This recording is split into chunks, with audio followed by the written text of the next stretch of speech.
Good morning everybody! Ayan, today is Thursday. Ito ay pang third day na natin dito sa Quezon, guys. Punta tayo dito sa kusina. May mga tao ditong kumakain na. Ang oras ay it's already 7:24 and the morning.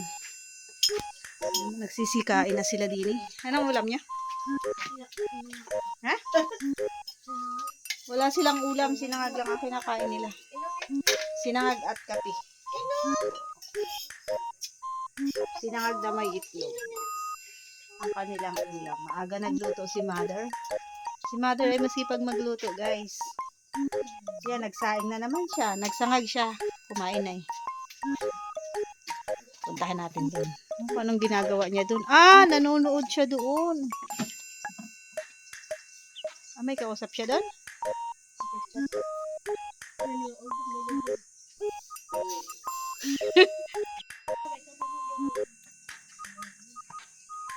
Yan si nanay, oh. Anong ginagawa niyo dyan, ay? Anong ginagawa niyo?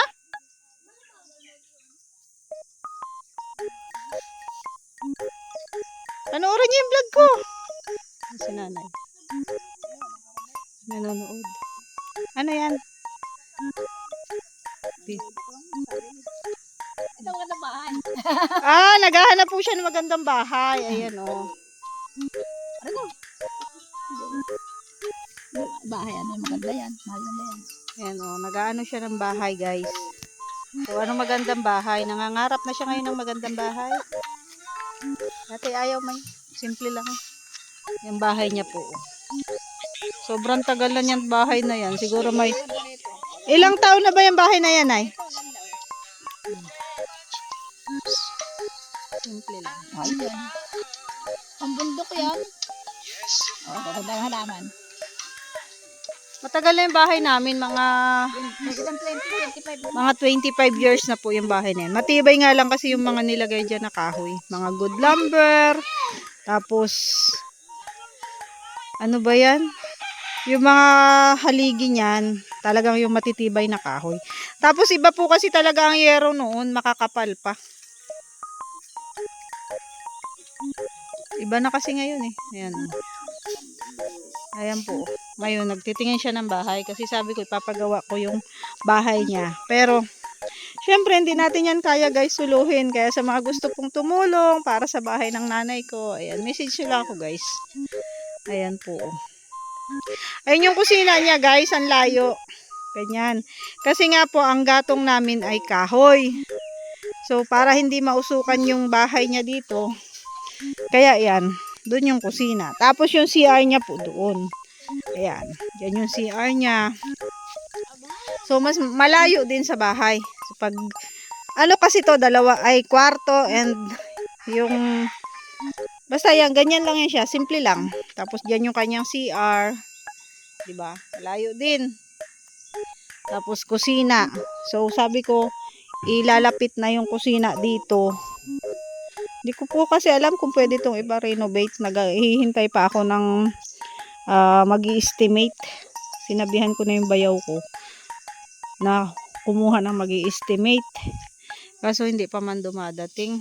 Yan, hinihintay ko po kung ano to, kung gigibain na lang ba. Kasi sayang yung flooring. Ganun.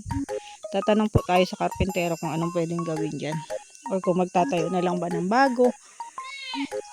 So, hihintayin po natin yung mag-i-estimate. Pero ang gusto ko po kasi yung CR niya ay malapit na, yung hindi nalalabas. Tapos yung kusina is yung malapit na rin. Yung hindi ganyan kalayo. Kasi pag umuulan po, lumalabas pa yan dyan. Oh. Malayo. So, ayun. Titingin-tingin po siya ng mga bahay sa Facebook. Mga simpleng bahay, ganun. Nag-iisa lang po siya dito. Diyan, nag-iisa lang siya dyan natutulog. Pero may kapatid man ako ditong nakatira. So, malapit lang din. Tapos yan yung kanyang mga apo nakasama. So, apo, mag-iigib na sila. Tubig namin dito guys sa baba lang doon. Yung ano, sa hukay. Yan. Diyan sila guys, o tingnan nyo, maglolola. Nanonood kasi dyan po may signal. So bababa tayo guys, papakita ko sa inyo yung aming iniigiban ditong balon. Summer ngayon, kaya kukunti na yung tubig. Yan yung alaga ng nanay ko na baboy. Oh. Native. Tingnan nyo. Native siya. Native yung mga usong baboy dito, guys. Mga baboy sa bundok. Ayan. Dito tayo. Nandito yung kapatid ko na nag-iigib. Ayan, siya lang yung kapatid ko na malapit dito. Katabi lang sila. Kaya lang, minsan ay di sila magkasundo ng nanay ko. Alam nyo naman, pag medyo matatanda na, minsan po ay maraming ano yan, sinasabi. Pinapansin kasi nito kapatid ko ay. Kaya minsan nagkakasagutan sila. Hindi man maiwasan. So, ayan, nandito siya. Hoy! Gaano ka? May tubig ba? Layo, di ba guys? Mayroon pang tubig nga ni. Ayan o, nakaigib na siya. Ito o. Layo, di ba? Kung nilalagay din na lang ang puso, pwede pa kayang ilipat yung puso na yun? Palipat natin dito o, para hindi na tayo bababa dyan, magsandok-sandok niyan. Yan, labo na. Wala na pong tubig. Ganito dito pag summer. Ayan o. It's been a long time na pinasiminto ko ang bahay. Ang balo na yan, guys. Ayan o. Pasira na rin. Matagal na yan. Kailan ko pa yung pinasimento. Ipapaayos na rin. Siguro may ano na yan. Ilang years na kaya yan. Sinimento. Kailangan na rin pong ayusin. Hindi kasi siya, guys, napapalaliman. Alam nyo ba yung ilalim ng hukay na yan? Anong tawag doon? Bato. Bato siya, guys, kaya hindi na siya mapalaliman. Pero hindi siya nawawala ng tubig. Kumukunti lang. Ayan. Pero mamaya uli, pag yung makaigib ka na, meron na uli yan. May nag-aalaga dito, guys. Marami kasi ditong kababalaghan sa lugar na to. Diyan. Yan. Iba din may-ari ng lupa na yan. May nakatira na doon yung may-ari ng lupa na yan. Pero nung bata pa kami, wala. Hindi nila pinapansin yung lupa na yan. Pinagtataniman yan dati ng kamuting kahoy, mani, at saka yung kamuting bagi ng tatay ko. Dati. Nung hindi pa inaasikasan ng may-ari. Hanggang dito, iba na po yung may-ari yan. Iba na yung may-ari ng lupa na yan. May bahay na pala sila dyan, ano? Yan, nakita ko po kasi may bahay na sila dun. Tapos may bundok dun, guys. Akyat tayo dun sa bundok, Neng. Doon, oh.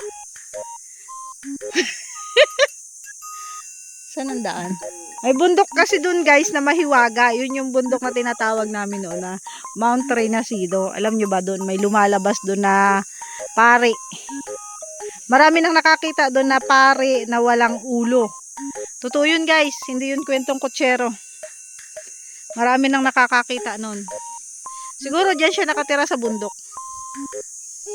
Medyo mataas yung bundok na yan. Mamaya, guys, pag hapon na malilim na, aakyat kami dun. Yan. O, diba? Gubat. Pinapalinis daw po ito ng may-ari. Nandyan kasi yung bahay niya. So, ayan. Dati takot ako dito mag-isa. Pumunta. Ngayon ay okay naman, ha. So, ayan. Ito ang aming lugar. So again, maraming salamat po sa mga nanonood ng aking vlog. Salamat po sa mga hindi nag-i-skip ng ads. Thank you so much po. Salamat din po kay si Pinky Papi. Ayan, maraming salamat po sa tulong mo. Dito na lang po muna at tinatapos ko ng aking vlog. Ayan, see you on my next vlog. Bye-bye po. God bless us all.